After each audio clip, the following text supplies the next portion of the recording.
آگے حضور میں رسول پاک صلی اللہ علیہ وسلم کی زندگی کے حالات کچھ پڑھ رہا تھا تو اس میں ایک چیز مجھے بڑی عجیب سی لگی. اچھا. وہ یہ تھی کہ الفاظ یہ ہیں آن سلم کے حالات میں ذکر ملتا ہے کہ آپ 12 یا 13 سال کی عمر میں پہلی بار شام گئے تو ایک عیسائی راہب بخیرہ نے آپ کو دیکھا اور آپ کے چہرہ کو دیکھ کر کہا بحیرہ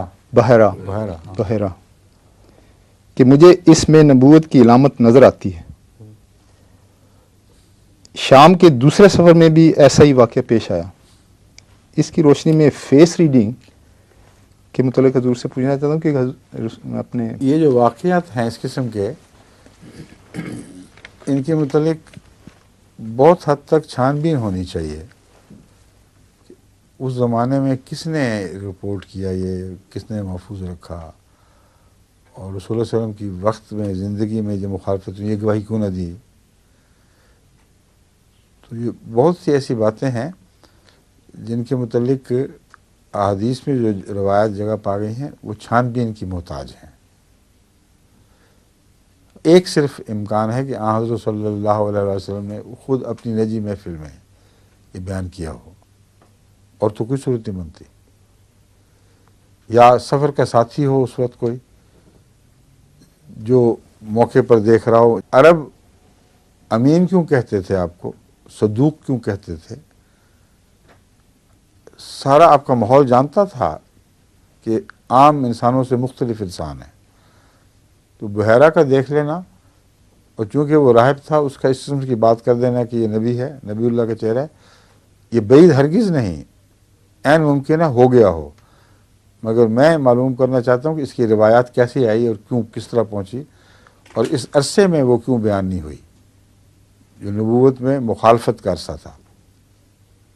سمجھ گئے؟ میں علم کی بات کر رہا ہوں. حضرت مسیح علیہ السلام کی تصویر دیکھ کے آئندہ نسلیں جو فیس ریڈنگ کریں گی تو اس لحاظ سے میں سوچا کہ شاید کوئی علم ہے یہ. وہ تو ہے، لیکن اصل فیس ریڈنگ کرتے ہیں صحابہ کو دیکھ کے لوگ، یا غلاموں کو دیکھ کے.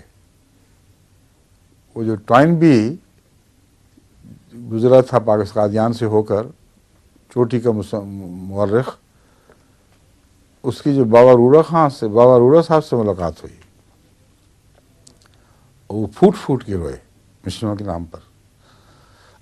اس نے لکھا ہے کہ یہ ناممکن ہے کہ ایک شخص جو حیرت انگیز عظمت حاصل نہ کر چکا ہو، اس نے اتنی محبت کروا لی ہو اپنے آپ سے.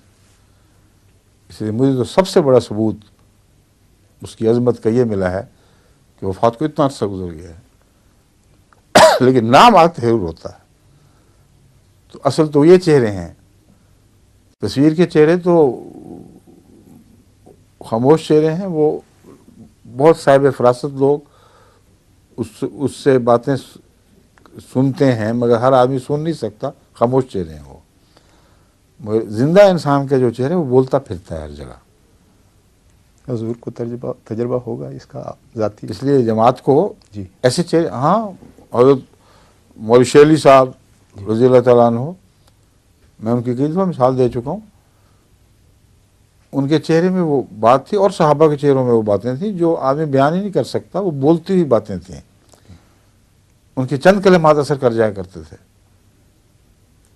یہ عبد المالک راجہ صاحب کے والد راجہ عبد الحمید صاحب ہیں نا، انہوں نے اپنے والد کے متعلق مجھے بتایا تھا واقعہ کہ بڑی میں نے تبلیغ کی کوشش کی، بہت سمجھایا، کہتے سوال ہی نہیں پیدا، کٹر پکے.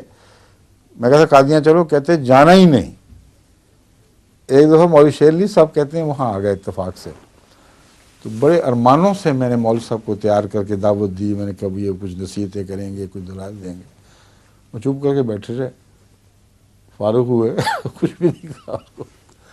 جاتے ہوئے کہا کبھی قادیان آنا، بس ایک فکرہ.